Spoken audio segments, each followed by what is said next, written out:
Do you remember the first story that you ever did for BCTV? No. Sorry. No. Yeah. How many stories do you think it you've was done? it was probably something that had no significance. Think it was a weather story? Probably. All right. When you started, Yeah. what tools did you have? If you didn't have a cell phone and you didn't have a computer, what did you have? Intuition. You had to make your decisions. Like if you're going to try and do an interview with somebody, first of all, you went to a payphone, try and get them. You couldn't send them an email, and then hope that they would answer the phone. And can we talk to you? And we'll be there at 11 o'clock. You couldn't phone them back and say I'm 15 minutes late or I'm half an hour late. You had to be there. You just had to be there. But the good part of that is he couldn't phone you back and cancel. Yeah. So you went there, and as for information, you got it from the library or newspapers of the day. You had your own clipping files. And clipping files, you had your clipping files. So you at least had some research. But to get current new information, you'd sometimes phone up the library and beg the librarian to go look it up for you. Yeah. Absolutely. And then she would copy it, and you'd pick it up, or she would dictate it to you over the phone. And if the desk needed to get a hold of you? We had pagers. Those little beep beeps. And then you had to run to a payphone. Run to another payphone. And then those, there would be a lineup of the payphones. Of course, people get very upset if you spent more than a couple of minutes on there. And in many cases, the receivers were ripped out. And in other cases, the phones were full of quarters, so you couldn't use it. There was the concept that was developed a long time ago of it's a team, and you all have your responsibilities. We're editorial and writing stories, and cameramen responsible for pictures, and editors putting them together. And if you get that group together, you can tell a pretty good story. And when you talk about people that were influential to all of us, Jack Webster. What was it like working with Webster? I think one thing that I admired about him, and I think it's a good trait in a reporter, and he always wanted to be called the reporter. He was the reporter. He wasn't the talk show host. Tremendously influential guy in journalism in this province. But I think what I always found interesting in him is he always questioned himself. Like if he was sitting down with the Prime Minister or something like that, he was nervous. What if I don't ask him the right questions? What if I'm not hard enough on him? I have to get my, and when he got into it, of course he was there. But the fact that he worried about that, and I know you felt this way because I feel this way. Like you get a story or something like that, and you go out and you say, "Oh God, I hope I don't screw this up." Yeah, totally. And you worry about it, and so I think that's part of the road to success. The Johnson-Bentley case. Yeah. Wow. Somebody comes in and kills 2 kids, their parents, and the parents' parents. So 3 generations. The young girls were sexually abused. And then he set fire to all of them. And the missing in the equation was a red camper that they had in their campsite. And this was up in Wellsgrave. Yeah, Wellsgrave Provincial Park, just middle of Clearwater, nowhere. in the middle of nowhere. And the camper was missing, and it set off a search all the way across the country. And then one day, and it was in the summer, a forest worker found it in the bush, not far from the murder scene, within the vicinity. So now, as you know, the investigation's now back in town, and the murderers among them, as they believed, and within 3 weeks after that, they had an arrest. Yeah, but something happened before they had that arrest. You're referring to what? I think an intrepid reporter went door knocking in the area. Oh yeah, we went We had 2 crews up there, and then we went door to door after that, Bill, Caesar and I, and we're knocking, asking if they'd seen anything. The very first house we went to, like we're talking less than a kilometer from the murder scene, was David Sherry. And we walked into the backyard, and here's this hulk of a guy with an axe in his hand, and you just kind of had this kind of feeling. Turned out, as we found out about 2 weeks later, that he was a murderer. And just in the back of where we were standing was the boat that he had stolen from them. And that was one of the reasons he killed them, because he wanted the boat, and he wanted to, he was interested in the girls. Wow. But anyway, it was, you know how you feel when you come across somebody like that. You just have there's something not right here. And it turned out to be not right. Well, tell us a little bit about the Winnipeg floods, because I think Well, that's that close was to your that was heart. like going home, and because I grew up in Winnipeg, and so did Bill Caesar, who was the cameraman who came with us, and we really knew our way around. And we went as the local station, and we somehow just hit it off, and had some great stories. There was one guy that was. We were driving around pulling this boat for a couple of days, saying, you know, like, I mean, it's a flood. We got to get a boat in the water somewhere. And it was like 2 in the afternoon. We didn't have a story, and we drove up this road, and this guy came wheeling up in his car, and he was like frantic, and he started throwing pumps into a boat and all kinds of things and everything. So we both looked. Got to be a story there. And we went over and said, what are you doing? He said, well, I'm going out to save my friend. He's out there. Can we come with you? Yes. And he gave us this play-by-play as we're heading out there. And, you know, there's a car underneath me. This house went last night, this kind of thing. And it was all these houses that were just surrounded by the sandbags. And then we get out of there, out to this guy's house. The kicker was, his name was Dave Flood. So... Anyway, it couldn't have been better. Oh, man. Couldn't have been better. And we followed him for a couple of stories. And in the end, he had all this help, and he was successful in saving his house. What about Chelsea? Oh, yeah. Chelsea Steins? How do you pronounce that? Yeah. Chelsea Steins. Wow, what a heartbreaker that was. That was, we'd done the original story about her, and she had a very rare cancer. And she had 2 sets of twins, young twins. And she was fighting to find a cure for this, and they were looking to doctors in the States, and they were trying here and everything. There was really nothing there. And the next thing we learned that she'd passed away.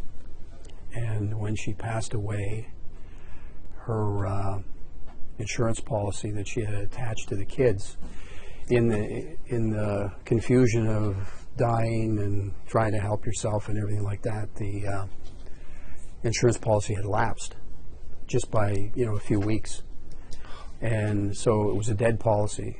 And her husband, the father of the 2 sets of twins, was left with a policy that was worth nothing. So we did that story, and we've never been told the exact outcome because it becomes a private matter, and insurance companies don't want this to become precedent. But we understand that there was a happy ending.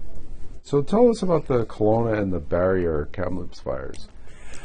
Well, that was really a story of a tale of 2 very different fires and how they were handled.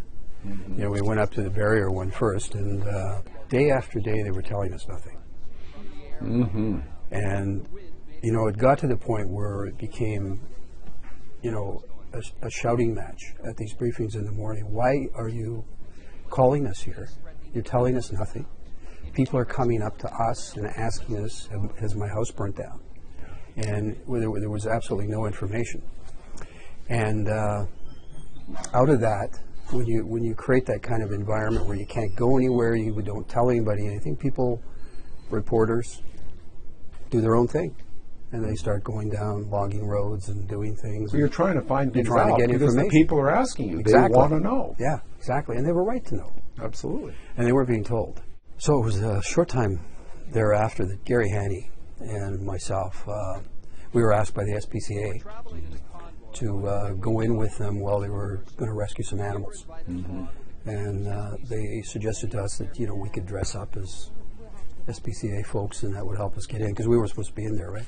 So you're their guests, you're traveling with them, and what happens? Well, we travel through one police roadblock, so we just went as ourselves. We're sitting there, and if they had have asked us if we're reporters or whatever, we would have said. But what happened is we got spotted by somebody in Forestry or something. And next thing you know, Gary and I are heading down the road, and the red cherry's on the top, and we're on our way to jail.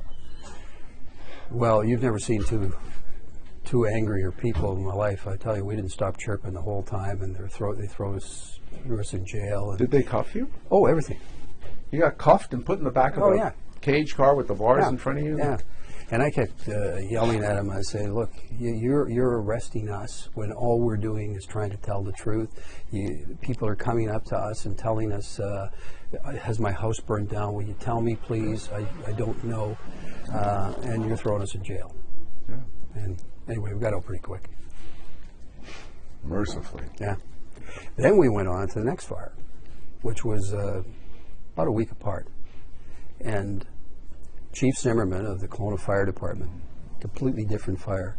First words out of his mouth that morning, "We've lost 273 houses. Some of them are owned by firemen, and we're going to take you in to see them." Yeah. And it was a whole different mindset, and horrible situation, but it was run in a way that everybody in the province knew what was going on and the way it should be. Yeah. And certainly everybody in Kelowna and the environment was very cooperative. And the difference there, but in the Kelowna barrier one, there was antagonism. In Kelowna, signs on everybody's lawn, "Thank you, firefighters," "Thank you, forest workers," that kind of thing, a whole different environment. Totally. Now, you did amazing work on Expo, but even before Expo, you've been all over covering stuff like that. Tell us a little bit about that. Well, we went to Sweden, and that was another one of these things where, if you recall, there was the war in Clayoquot Sound and all kinds of environmental dust-ups that were going on, fighting against clear cuts. And clear cuts were the generally accepted practice here, and we went to Sweden because they've been through all this, and they do things differently. And we did stories on forestry, and they were the first ones to do, I think, handheld breathalyzers, and all of that stuff came about later here. But most important, I think, that what came out of that one is it was I remember the memo we got, all of us that were involved in that. Carlo, the editor, Paul, the cameraman, and we got this letter from our boss who said that I think what's happened here is this series takes away the lie about why we have to do clear cuts, and it hopefully, as we move down the road, and I think it did, help to change forest policy, because there was an answer from another part of the world about things we were doing here that we didn't have to do. What about the beetlewood? You were big on the beetlewood. I mean, this was all happening at the time when the Americans were imposing, just previous to that, imposing softwood lumber tariffs on us. And so we went, as part and parcel of that, we went to Atlanta, Carl Castleman and myself, and did stories on the driving force behind this tariff. And the guy's name, just much the same as Dave Flood. His name is Rusty Wood. So, it's just too good to be true. You show up and there's Rusty Wood, and he's trying to kill our lumber industry. There you go. You're going to have Rusty Wood. And he wouldn't let us in his yard, where he had he had his own forestry, his own forest sawmill. He wouldn't let us in there because he bought all this Canadian machinery, using, of course, the valued dollar was like 60 cents at the time. And so, what a hypocrite. He's trying to kill our forest industry. He's bought our equipment. And for a song. Yeah. And he wants to hide it. And we went to Home Depot was born in Atlanta. And one of our stories is we went to Home Depot, and all of these contractors who were there, like it was like shooting fish. They were coming in one at a time asking for, where's the Canadian wood? Where's the Canadian wood? We want to buy that because that's the only good wood to build a house with. You've interviewed an incredible number of important people. You've covered an amazing number of big stories, and you've traveled the globe to bring stories home to British Columbians. What sticks out for you? Well, I think my favorite in terms of what it all meant and how it all sort of came about was the European Health Service. I was getting a tip from a local doctor who said that he knew a lot of people in Europe. He says he didn't know why there were no waiting lists there, but they're doing different things and we should go see it. So anyway, I was able to sell them on the idea that if we went, researched it for a few days, made sure we had everybody lined up at the other side, that we could go and visit 5 countries in 17 days, come back and have the first story on the air the night that the premiers and the Prime Minister met. So we went to France, where they had this incredible ambulance. It was a ambulance that was a hospital on wheels. They had, with a physician in it? Yeah, 2 doctors. And you? And your us, cameraman? And us. Who was? And that was Mike Timbrell. And they were so amazing. Like there was nothing you couldn't do. Like, you want to come with us? Fine, just come with us. But that was a hospital on wheels, 2 doctors, a nurse, 2 paramedics, and they'd go right to your house, and they'd bring in all the equipment and essentially save your life there and then take you to the hospital. So we went to France, Germany, Switzerland, Netherlands, and then Britain. We went to Britain because at the same time they were having all the problems we were having, and it was a good comparison. Hong Kong, Beijing, before the Olympics. Hong Kong, what else? Well, we went to a couple places before the Olympics. We went to Salt Lake City. And these were pre-Olympic stories. What are they doing? Security, all that kind of stuff. Same with Hong Kong. Beijing was kind of different because we arrived at the airport in Beijing, and I'm with Paul Rowan. And you didn't let him talk Chinese, did you? No, I didn't.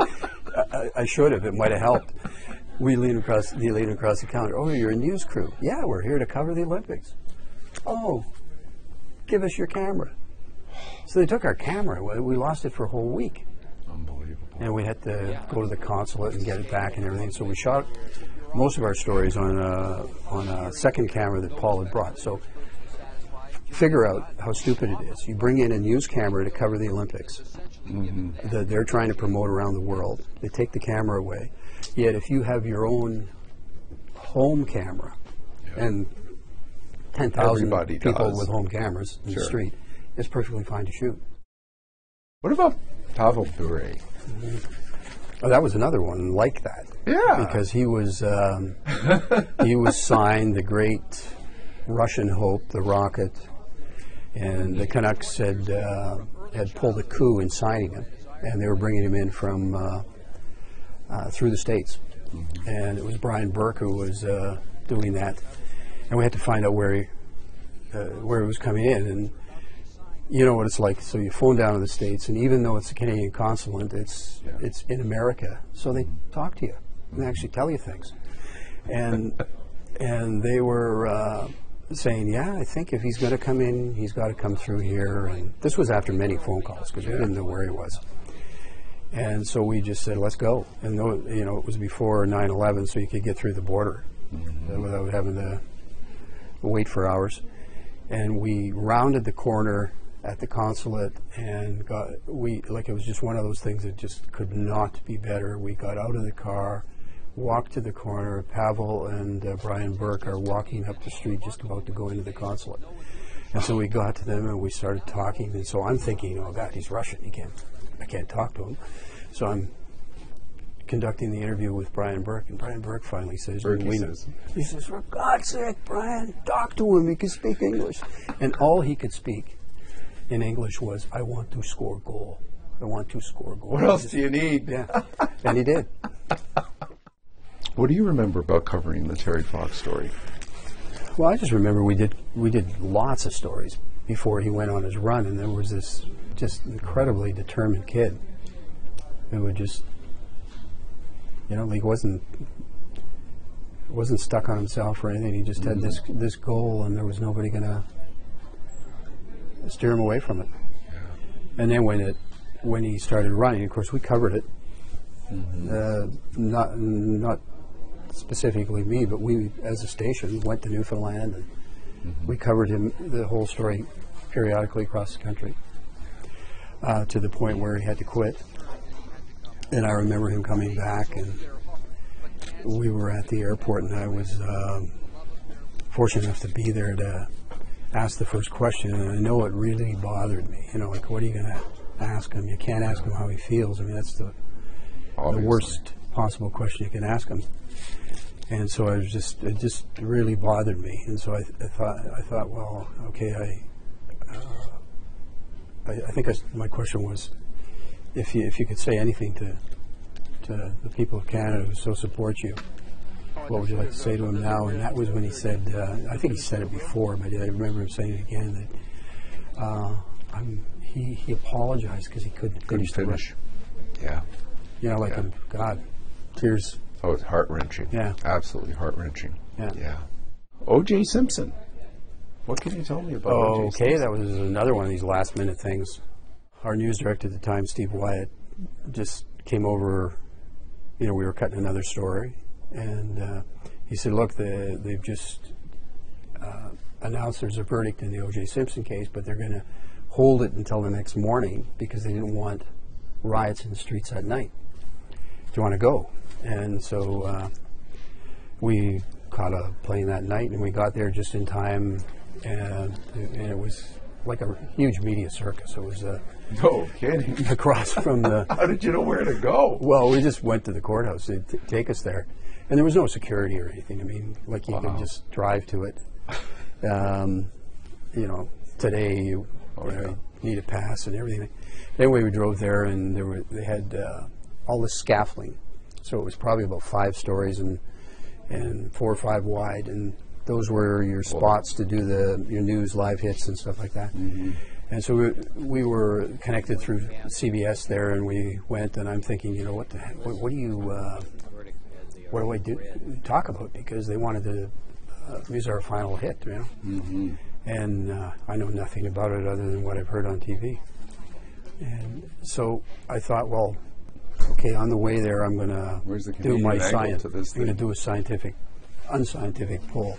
So I talked to the rental clerk, the janitor at the airport, anybody I could latch onto. I had 10, and asked them about what they think the verdict's going to be and why. And it turned out it was 7-3 to acquit, and it was I forget how many were what ethnic group they were from or whatever, but it was a good split, and that's what it turned out to be. Bingo. Yeah. Now, is there any other story that you wanted to talk about? David Foster. Yeah. We like David Foster. We went to the Emmys and Grammys. It was the Grammys, and he was nominated for Producer of the Year, and he was just at that time the up-and-coming Canadian, right? And he was like totally accommodating. Yeah, come on to my house. And so we get to his house, and so, is there anything we can do? He said, do anything you want. What about, come into your bedroom or whatever, you're getting ready and all this stuff. His wife's putting on makeup, he's running around in underwear. Getting ready to go to the Grammys. Getting ready to go to the Grammys, and he doesn't care. He's taking pictures, and it was on the news, and so we're off to the Grammys, and I was with Bill Caesar, and we rode in the limo with him, and he told Bill, he says, they're going to boot you out of there, but just follow me in until they throw you out. And he went in, tied for the Grammy with Lionel Richie, All this time he still had his radio mic on. We went back to his house to watch the Grammys. And he'd given us an address of the party afterwards. And this is how astute David was. Forestry. We were, he was coming back from the Grammys, and he was about 3 blocks away. And we're standing out front thinking, oh, when's he going to come? What car is he in? All He this started kind of shouting to you on the radio He started mic. shouting to us on the radio mic 3 blocks away, hey, Bill, coming button on, I'm in this car, we're 3 lights away, and here we are. Wow. And took us in, introduced us to all the people in the party, and it was a great night. Ross Rebagliati. Oh, yeah. Remember? He was at the Olympics, got the gold medal, and then the test came in, right? Yeah. Smoking marijuana.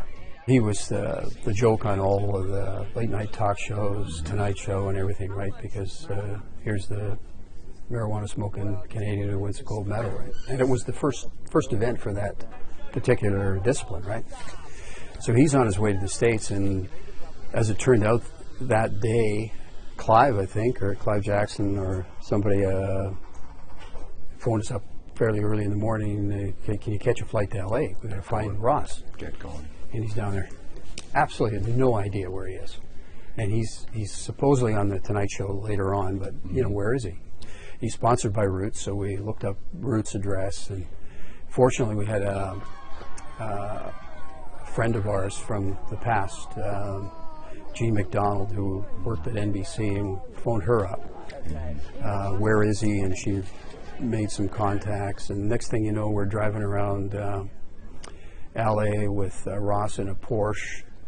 He'd rented a Porsche because he wanted to, this is his way of celebrating, driving around Sunset Strip in a Porsche. So you go from nothing. You've Nothing. got zero. You're in the middle of LA, you Yeah. know, 7 million people or whatever. Zero to everything. To, yeah, in the Porsche, and we're shooting Yeah. it, and we're driving around downtown LA. Yeah, and then we had the Tonight Show and everything like that. So at 8:30, we're heading to LA. We're on the phone, video phone. God, thank God for our friend.